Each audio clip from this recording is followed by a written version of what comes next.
વિજ્ઞાન ધોરણ 8 પ્રકરણ 8 કોષ રચના અને કાર્યો સેલ સ્ટ્રક્ચર એન્ડ ફંક્શન. તમે આગળ અભ્યાસ કરી ચૂક્યા છો કે આપણી આસપાસની વસ્તુઓ કાં તો સજીવ છે કે નિર્જીવ. સાથે તમને એ પણ યાદ હશે કે બધા સજીવ કેટલાક મૂળભૂત કાર્યો કરે છે. શું તમે આ કાર્યોની યાદી બનાવી શકો છો? વિવિધ અંગોના સમૂહ જુદા જુદા કાર્યો કરે છે જે તમે સૂચિબદ્ધ કર્યા છે. આ પ્રકરણમાં તમે અંગોના રચનાત્મક મૂળભૂત એકમ વિશે અભ્યાસ કરશો, જેને કોષ એટલે કે સેલ કહે છે. કોષની સરખામણી આપણે ઈંટો સાથે કરી શકીએ.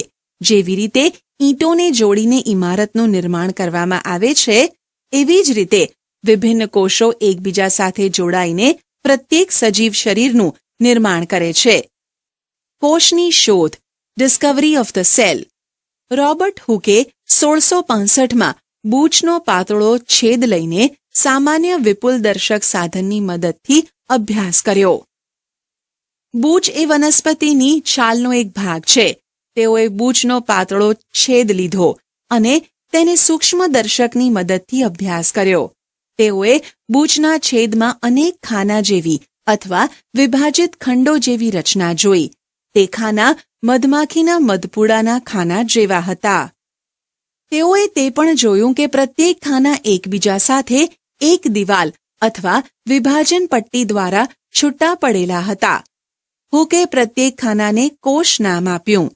હુક દ્વારા જોવામાં આવેલ આ ખાનામય સંરચના વાસ્તવમાં મૃત કોષો હતા.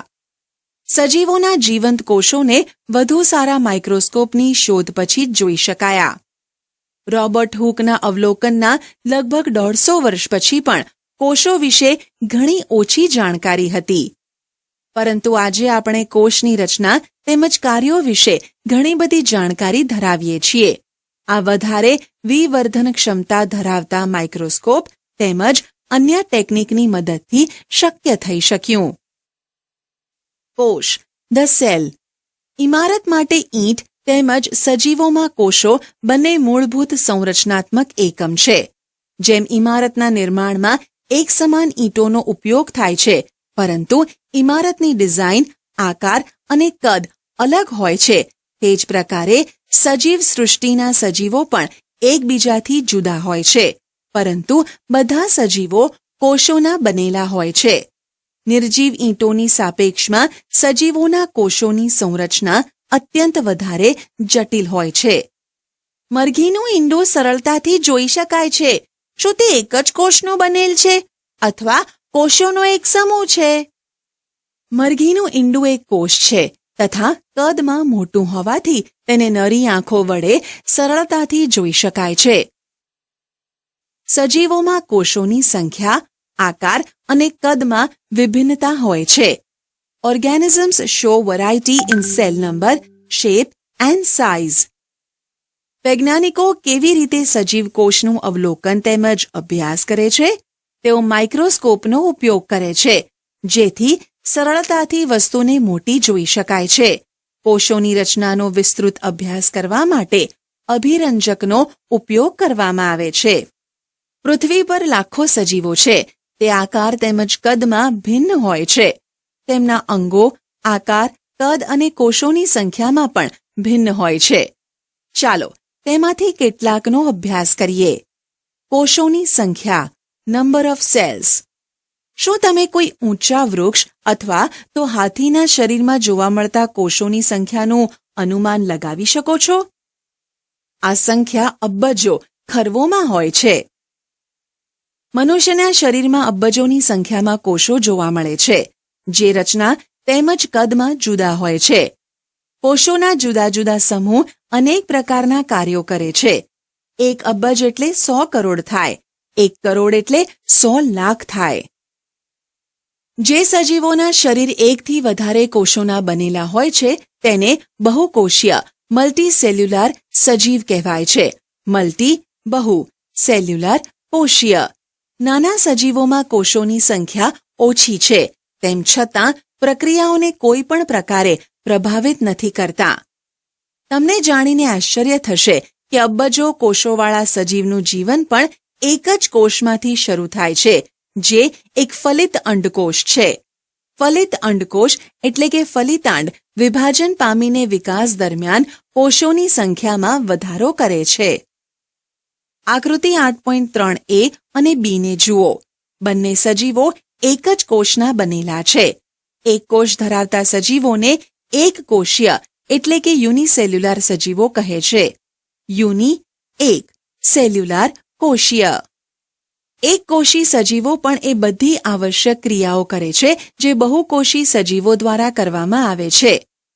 એક કોષી સજીવો જેવા કે અમીબા ખોરાકનું અંતઃગ્રહણ તથા પાચન કરે છે અને શ્વસન, ઉત્સર્જન, વૃદ્ધિ તેમજ પ્રજનન પણ કરે છે. બહુકોષી સજીવોમાં આ બધા કાર્યો વિશિષ્ટ કોષોના સમૂહ દ્વારા પૂર્ણ થાય છે. કોષોના આ સમૂહ પેશીઓનું નિર્માણ કરે છે તથા વિભિન્ન પેશીઓ અંગોનું નિર્માણ કરે છે. પ્રવૃત્તિ 8.1 શિક્ષક અમીબા તેમજ પેરામેશિયમની કાયમી સ્લાઇડ માઇક્રોસ્કોપમાં બતાવી શકે છે.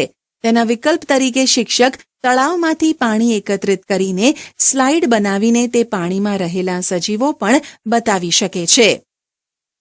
કોષોનો આકાર, શેપ ઓફ સેલ્સ. આકૃતિ 8.3a ને જુઓ. તેમાં બતાવ્યા પ્રમાણે અમીબાની આકૃતિને તમે કેવા પ્રકારે વ્યાખ્યાયિત કરશો? તમે કહી શકશો કે તેનો આકાર અનિયમિત છે. વાસ્તવમાં અમીબાનો કોઈ નિશ્ચિત આકાર હોતો નથી. તે તેના આકાર સતત બદલે છે. તેમના શરીરમાંથી બહાર નીકળતા વિવિધ લંબાઈના પ્રવર્ધોનું અવલોકન કરો, જેને ખોટા પગ એટલે કે સ્યુડોપોડિયા કહે છે. જેવું કે તમે ધોરણ 7માં અભ્યાસ કરી ચૂક્યા છો. આ પ્રવર્ધ ગતિ કરતી વખતે તથા ખોરાકનું અધિગ્રહણ કરતા સમયે દેખાય છે અને અદૃશ્ય થાય છે. પોતાનો આકાર બદલવાથી અમીબાને કયો લાભ થાય છે? અમીબાનો બદલાયેલો આકાર ખોટા પગના નિર્માણ થવાથી બને છે, જે તેને ગતિ પ્રદાન કરવામાં તેમજ ખોરાક ગ્રહણ કરવામાં મદદ કરે છે. મનુષ્યના રુધિરમાં જોવા મળતા શ્વેતકણ WBC પણ એક કોષીય સંરચનાનું ઉદાહરણ છે, જે પોતાનો આકાર બદલી શકે છે. શ્વેતકણ એક કોષ છે, જ્યારે અમીબા એક પૂર્ણ વિકસિત સજીવ છે, જેનું સ્વતંત્ર અસ્તિત્વ છે. તમારા મત મુજબ જેમાં લાખોની સંખ્યામાં કોષો આવેલા હોય એવા સજીવોમાં કોષોનો આકાર કેવો હશે? આકૃતિ 8.4a, b, c મનુષ્યના વિભિન્ન પ્રકારના કોષો જેમ કે રુધિર, સ્નાયુ તેમજ ચેતાતંત્રના કોષો દર્શાવેલા છે. તે વિભિન્ન આકારમાં અનેક વિશિષ્ટ કાર્યો સાથે સંબંધિત છે. કોષો સામાન્ય રીતે ગોળ, ચપટા, લંબાયેલા હોય છે. કેટલાક કોષો લાંબા હોય છે, જેના બંને છેડા અણીવાળા હોય છે. તેઓનો આકાર ત્રાકાકાર હોય છે. ઘણીવાર કોષો ઘણા બધા લાંબા હોય છે. કેટલાક કોષો શાખાવાળા હોય છે, જેમ કે ચેતાકોષ. ચેતાકોષો સંદેશો પ્રાપ્ત કરી તેનું વહન કરે છે, જેના દ્વારા આ શરીરમાં સંકલન તેમજ સહનિયમનનું કાર્ય કરે છે. શું તમે અનુમાન લગાવી શકો છો કે કોષનો કયો ભાગ તેને આકાર પ્રદાન કરે છે? કોષોના જુદા જુદા સંઘટકો એટલે કે ભાગો એક પટલ દ્વારા ઘેરાયેલા હોય છે. આ પટલ વનસ્પતિ તેમજ પ્રાણીઓના કોષોને આકાર પ્રદાન કરે છે. વનસ્પતિ કોષોમાં તેનાથી વિશેષ એક આવરણ આવેલ હોય છે, જેને કોષ દિવાલ એટલે કે સેલ વોલ કહે છે. તે કોષોને આકાર તેમજ દ્રઢતા પ્રદાન કરે છે. બેક્ટેરિયાના કોષમાં પણ કોષ દિવાલ જોવા મળે છે. કોષનું કદ, સાઇઝ ઓફ સેલ્સ. સજીવોમાં કોષનું કદ 1 મીટરના 10 લાખમાં ભાગ માઇક્રોમીટર અથવા માઇક્રોન જેટલું નાનું હોઈ શકે છે, અથવા કેટલાક સેન્ટીમીટર જેટલા લાંબા પણ હોય છે. પરંતુ મોટાભાગના કોષો અત્યંત સૂક્ષ્મ હોવાથી ખુલ્લી આંખો વડે જોઈ શકાતા નથી. તેને માઇક્રોસ્કોપ દ્વારા મોટા અથવા વિવર્ધન કરીને જોવા આવશ્યક છે. સૌથી નાના કોષનું કદ 0.1 થી 0.5 માઇક્રોમીટર છે, જે બેક્ટેરિયલ કોષ છે. સૌથી મોટો કોષ શામૃગનું ઈંડું છે. તેનું કદ 170 mm × 130 mm હોય છે. પ્રવૃત્તિ 8.2 મરઘીના ઈંડાને ગરમ પાણીમાં ઉકાળો. તથા તેનું કવચ દૂર કરો. તમને શું દેખાશે? એક સફેદ પદાર્થ કે જે કેન્દ્રસ્થ પીળા ભાગને વીંટળાઈને આવેલો છે. સફેદ ભાગ આલ્બ્યુમિન છે, જે ઉકાળવાથી ઘટ ભાગમાં પરિવર્તિત થઈ જાય છે. પીળો ભાગ જરદી છે. આ એક કોષનો ભાગ છે. તમે તેને માઇક્રોસ્કોપ વગર પણ જોઈ શકો છો. શું હાથીના કોષો ઉંદરના કોષોથી મોટા હોય છે? કોષનું કદ પ્રાણી તથા વનસ્પતિના કદ સાથે સંબંધિત હોતું નથી. એવું બિલકુલ પણ શક્ય નથી કે હાથીના કોષો ઉંદરના કોષોથી મોટા હોય. કોષના કદનો સંબંધ તેના કાર્યો સાથે હોય છે. ઉદાહરણ તરીકે, ચેતાકોષ હાથી તેમજ ઉંદર બંનેના લાંબા તેમજ શાખિત હોય છે. તે ઉર્મી વેગના સ્થળાંતરણનું એટલે કે વહનનું કાર્ય કરે છે. કોષ રચના અને કાર્ય, સેલ સ્ટ્રક્ચર એન્ડ ફંક્શન. તમે અભ્યાસ કરી ચૂક્યા છો કે પ્રત્યેક સજીવ અનેક અંગ ધરાવે છે. તમે ધોરણ 7માં પાચક અંગો વિશે અભ્યાસ કરી ચૂક્યા છો કે જે ભેગા મળીને પાચન તંત્રની રચના કરે છે. કોઈ પણ તંત્રમાં પ્રત્યેક અંગ અલગ અલગ કાર્ય કરે છે, જેમ કે પાચન, સ્વાંગીકરણ તથા અભિશોષણ. તેવી જ રીતે જુદા જુદા વનસ્પતિ અંગો પણ વિશિષ્ટ કાર્યો કરે છે. ઉદાહરણ તરીકે, મૂળ પાણી તેમજ ખનિજ ક્ષારોના શોષણમાં મદદ કરે છે. તમે ધોરણ 7માં અભ્યાસ કર્યો કે પર્ણો ખોરાક સંશ્લેષણ માટે જવાબદાર છે. દરેક અંગ એક નાના ભાગ દ્વારા નિર્માણ પામે છે, જેને પેશી કહે છે. નિશ્ચિત કાર્યો કરતા કોષોના સમૂહને પેશી એટલે કે ટિશ્યુઝ કહે છે. પહેલીને સમજાયું કે એક અંગ પેશીઓનું બનેલું છે, જે ખરેખર કોષથી બનેલી હોય છે. જીવંત સંરચનામાં કોષ એ મૂળભૂત માળખાકીય એકમ છે. કોષના ભાગો, પાર્ટ્સ ઓફ સેલ. કોષરસ પટલ, સેલ મેમ્બ્રેન. કોષના મૂળભૂત ઘટકો તરીકે કોષરસ પટલ, કોષરસ અને કોષકેન્દ્ર છે. કોષરસ તેમજ કોષકેન્દ્ર કોષરસ પટલ દ્વારા ઘેરાયેલા હોય છે. કોષરસ પટલ એક કોષને બીજા કોષ તથા ઘેરાયેલ દ્રવ્યોથી અલગ કરે છે. કોષરસ પટલને જીવરસ પટલ પણ કહે છે.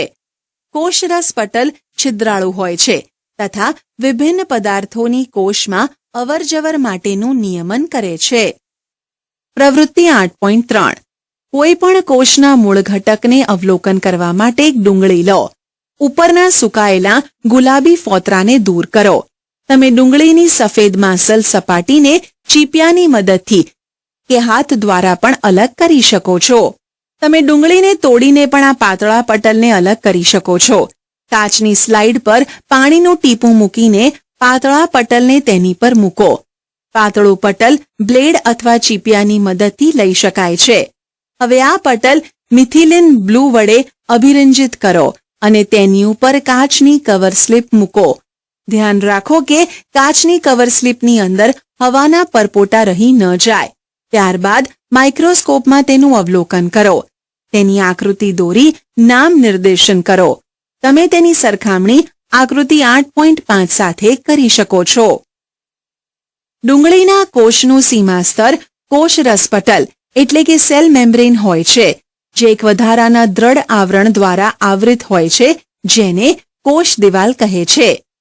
કોષના કેન્દ્રમાં ઘટ ગોળાકાર સંરચના હોય છે, જે કોષ કેન્દ્ર એટલે કે ન્યુક્લિયસ કહેવાય છે. કોષ કેન્દ્ર તેમજ કોષરસ પટલના વચ્ચે જેલી જેવો પદાર્થ આવેલ હોય છે, તેને કોષરસ એટલે કે સાયટોપ્લાઝમ કહે છે. હું જાણવા માંગુ છું કે વનસ્પતિ કોષોને કોષ દિવાલની જરૂરિયાત શા માટે હોય છે? આપણે પહેલા જ અભ્યાસ કરી ચૂક્યા છીએ કે કોષરસ પટલ કોષને આકાર આપે છે. વનસ્પતિ કોષોમાં કોષરસ પટલની સાથે વધારાનું એક બહારની બાજુ જાડું પડ આવેલું હોય છે, જેને કોષ દિવાલ કહે છે. કોષરસ પટલની ફરતે આ વધારાનું પડ વનસ્પતિના કોષોના રક્ષણ માટે જરૂરી છે. વનસ્પતિ કોષોને તાપમાન, ઝડપથી ગતિ કરતી હવા, પવન, વાતાવરણીય ભેજ વગેરેથી રક્ષણની જરૂર છે. તે આ પરિવર્તનોથી પ્રભાવિત થાય છે, કારણ કે તે સ્થાન બદલી શકતી નથી. જેવી રીતે ડુંગળીના પટલની સ્લાઇડ તૈયાર કરી હતી, તેવી જ રીતે તમે પ્રેડેસ્કેનિયા, ઇલોડિયા અથવા રોઈયાના પર્ણની છાલમાંથી પણ સ્લાઇડ બનાવી અવલોકન કરી શકો છો. પહેલીએ બુજોને પૂછ્યું કે શું તે પ્રાણી કોષનું પણ અવલોકન કરી શકે છે? પ્રવૃત્તિ 8.4 એક સ્વચ્છ ટૂથપીક લો અથવા માચીસની સળી લો જેનો ગંધકવાળો છેડો તોડી નાખેલો હોય. તેની મદદથી ગાલની અંદરની સપાટીને ધીમે ધીમે ખોતરો અને તે દ્રવ્યને કાચની સ્લાઇડ પર રાખેલ પાણીમાં રાખો. તેમાં આયોડીનનું એક ટીપું ઉમેરો અને તેના ઉપર કવર સ્લિપ મૂકો અથવા વિકલ્પ સ્વરૂપે મિથિલિન બ્લૂના 1-2 ટીપા લઈ શકો છો. હવે સ્લાઇડનું અવલોકન માઇક્રોસ્કોપમાં કરો. તમને ગાલના પડમાં અનેક કોષો જોવા મળશે. તમે કોષરસ પટલ, કોષરસ અને કોષ કેન્દ્રને ઓળખી શકશો. પ્રાણી કોષોમાં કોષરસ સાયટોપ્લાઝમ. કોષરસ એ કોષરસ પટલ અને કોષ કેન્દ્રની વચ્ચે જેલી જેવા દ્રવ્ય સ્વરૂપે હાજર હોય છે. કોષના બીજા અન્ય ભાગો અથવા અંગિકાઓ કોષરસમાં આવેલી હોય છે. અંગિકાઓ જેવી કે કણાભસૂત્ર, ગોલ્ગી કાય, રિબોઝોમ્સ વગેરેનો અભ્યાસ તમે હવે પછીના ધોરણમાં કરશો. કોષ કેન્દ્ર ન્યુક્લિયસ સજીવ કોષનો એક મહત્વનો સંઘટક છે. સામાન્યતઃ આ ગોળાકાર હોય છે અને કોષના મધ્ય ભાગમાં ગોઠવાયેલ હોય છે. તેને સરળતાથી અભિરંજિત કરીને માઇક્રોસ્કોપની મદદથી જોઈ શકાય છે. કોષ કેન્દ્ર કોષરસથી એક પટલ દ્વારા અલગ થયેલું હોય છે જેને કોષ કેન્દ્ર પટલ કહે છે. આ પટલ પણ છિદ્રાળુ હોય છે તથા કોષરસ તેમજ કોષ કેન્દ્રની વચ્ચે પદાર્થોની અવરજવર માટેનું નિયંત્રણ કરે છે. ઉચ્ચ વિવર્ધન ક્ષમતાવાળા માઇક્રોસ્કોપમાં જોતા કોષ કેન્દ્રમાં એક નાની ગોળાકાર સંરચના જોવા મળે છે જેને કોષ કેન્દ્રિકા કહે છે. તેના સિવાય કોષ કેન્દ્રમાં દોરી જેવી સમાન સંરચનાઓ પણ જોવા મળે છે જેને રંગસૂત્રો એટલે કે ક્રોમોઝોમ્સ કહે છે. તે જનીન જીન્સ ધરાવે છે તથા આનુવંશિક લક્ષણોનું પિતૃપેઢીમાંથી સંતતિ પેઢીમાં વહન કરે છે. રંગસૂત્ર કોષ વિભાજન દરમિયાન જ જોવા મળે છે. જનીન જીન સજીવોમાં આનુવંશિકતાનો એકમ જનીન છે. તે પિતૃપેઢીમાંથી સંતતિ પેઢીમાં આનુવંશિક લક્ષણોનું વહન અને નિયંત્રણ કરે છે. તેનો અર્થ એ છે કે માતા પિતાના કેટલાક લક્ષણો જનીનો દ્વારા તમને પ્રાપ્ત થાય છે. જો તમારા પિતાને બદામી આંખો હોય તો સંભવ છે કે તમને પણ બદામી આંખો હોય. જો તમારી માતાને વાંકોડિયા વાળ હોય તો સંભવ છે કે તમને પણ વાંકોડિયા વાળ હોય. પરંતુ પિતૃમાંથી પ્રાપ્ત વિભિન્ન સંયોજિત જનીન પ્રાપ્ત થવાના કારણે લક્ષણો ભિન્ન પણ હોઈ શકે છે. આનુવંશિક લક્ષણોથી વિશેષ કોષ કેન્દ્ર કોષની ક્રિયાઓનું પણ નિયમન કરે છે. સજીવ કોષમાં સમગ્ર સંઘટકને જીવરસ એટલે કે પ્રોટોપ્લાઝમ કહે છે. તેમાં કોષરસ અને કોષ કેન્દ્ર બંનેનો સમાવેશ થાય છે. જીવરસ કોષનો જીવંત ઘટક તરીકે ઓળખવામાં આવે છે. પહેલી જાણવા માંગે છે કે શું વનસ્પતિ, પ્રાણીઓ અને બેક્ટેરિયાના કોષમાં કોષ કેન્દ્રની રચના એક સમાન હોય છે? બેક્ટેરિયલ કોષનું કોષ કેન્દ્ર બહુકોષીય સજીવના કોષ કેન્દ્રની જેમ સુયોજિત નથી હોતું. તેનામાં કોષ કેન્દ્ર પટલની ગેરહાજરી હોય છે. એવા કોષો જેમાં કોષ કેન્દ્ર દ્રવ્ય કોષ કેન્દ્ર પટલ વગર હોય છે તેને આદિ કોષ કેન્દ્રીય કોષ પ્રોકેરિયોટિક સેલ કહેવાય છે. આ પ્રકારના કોષોવાળા સજીવો આદિ કોષ કેન્દ્રી સજીવો તરીકે ઓળખાય છે. પ્રો આદિ, કેરિયોન કોષ કેન્દ્રીય. બેક્ટેરિયા અને નીલ હરિત લીલ તેનું ઉદાહરણ છે. ડુંગળીના કોષો તેમજ ગાલના કોષોમાં કોષ કેન્દ્ર પટલયુક્ત કોષ કેન્દ્ર જોવા મળે છે. તેને સુકોષ કેન્દ્રીય યુકેરિયોટિક સેલ કોષો કહે છે અને આવા કોષ ધરાવતા સજીવોને સુકોષ કેન્દ્રી યુકેરિયોટિક સજીવો સુ કેરિયોન કોષ કેન્દ્રીય કહે છે. ડુંગળીના કોષનું સૂક્ષ્મ દર્શક યંત્ર વડે અવલોકન કરતી વખતે તમે કોષરસમાં રહેલી ખાલી જગ્યાઓ પર ધ્યાન આપ્યું? તેને રસધાની એટલે કે વેક્યુલ કહે છે. ડુંગળીના કોષની જેમ રસધાની એક તેમજ મોટી હોય છે. ગાલના કોષમાં નાની નાની રસધાનીઓ હોય છે. મોટી રસધાનીઓ સામાન્ય રીતે વનસ્પતિ કોષોમાં જ જોવા મળે છે. પ્રાણીકોષમાં આ રસધાનીઓ અત્યંત નાની હોય છે. ટેડેસ્કેન્શિયા પર્ણના કોષોમાં તમે અનેક નાની રંગીન સંરચનાઓ જોઈ હશે. તે પર્ણ કોષોના કોષરસમાં વેરવિખેર આવેલી હોય છે. તેને રંજક કણ પ્લાસ્ટિસાઇડ્સ કહે છે. તે જુદા જુદા રંગોના હોય છે. તેમાંથી કેટલાક લીલા રંગના હોય છે. તેને હરિત દ્રવ્ય એટલે કે ક્લોરોફિલ કહે છે. લીલા રંગના રંજક કણ હરિતકણ કહેવામાં આવે છે. તે પર્ણોને લીલો રંગ પ્રદાન કરે છે. તમને યાદ હશે કે પર્ણના હરિતકણમાં આવેલ હરિત દ્રવ્ય પ્રકાશ સંશ્લેષણ માટે આવશ્યક હોય છે.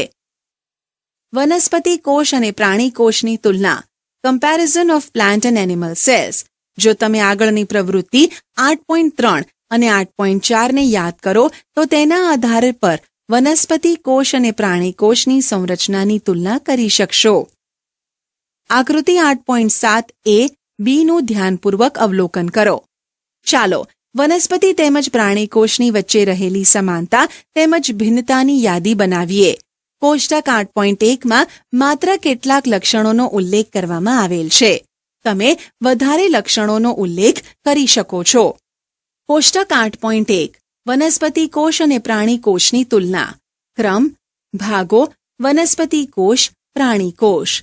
1. કોષરસ પટલ. હાજર હાજર. 2. કોષ દિવાલ. હાજર ગેરહાજર. 3. કોષ કેન્દ્ર. 4. કોષ કેન્દ્ર પટલ. 5. કોષરસ. 6. રંજક કણ. 7. રસધાની.